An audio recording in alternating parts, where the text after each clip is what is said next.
కొణిదెల పవన్ కళ్యాణ్ ప్రస్తుతం ఆంధ్రప్రదేశ్ డిప్యూటీ సీఎంగా రాణిస్తూ ఉన్నాడు. పవన్ కళ్యాణ్ అన్నా లెజెన్ వాళ్ళ ముద్దుల కొడుకు మార్క్ శంకర్ రీసెంట్గానే సింగపూర్ స్కూల్లో అగ్ని ప్రమాదానికి గురైన సందర్భంగా తన కొడుకు క్షేమంగా ఇంటికి తిరిగి వస్తే పవన్ కళ్యాణ్ భార్య అన్నా లెజెనోవా తిరుమల శ్రీవారికి తలనీలాలు ఇస్తారని మొక్కున్నారట. ఈ సందర్భంగా ఈరోజు ఆమె తిరుమల చేరుకొని అక్కడ మతపరమైన డిక్లరేషన్ ఇస్తూనే తిరుమల శ్రీవారికి తలనీలాలు సమర్పించిన కొన్ని బ్యూటిఫుల్ మూమెంట్స్ ఇప్పుడు సోషల్ మీడియాలో బయటికి రాగా, ఆమె రష్యన్ క్రిస్టియన్ అయినప్పటికీ ఆమెకి హిందూ ధర్మం పట్ల ఉన్న నమ్మకం, అలాగే శ్రీవారికి ఆమె తలనీలాలు సమర్పించిన విధానం చూసిన పవన్ కళ్యాణ్ అభిమానులంతా ఆమెకు ఫిదా అవుతూ మీరు చాలా గ్రేట్ మేడం అంటూ కమెంట్స్ పెడుతున్నారు.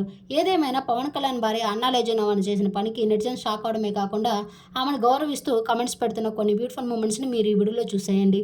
ఈ వీడియో మీకు నచ్చినట్లయితే లైక్ చేసి నా ఛానల్ని ఇప్పుడే సబ్స్క్రైబ్ చేసుకోండి. పవన్ కళ్యాణ్ భార్య అన్నా లెజెనోవా తిరుమల శ్రీవారికి తలనీలాలు అర్పిస్తున్న బ్యూటిఫుల్ వీడియోని చూసి మీకు ఏమనిపించిందో కామెంట్ చేయండి. Thank you.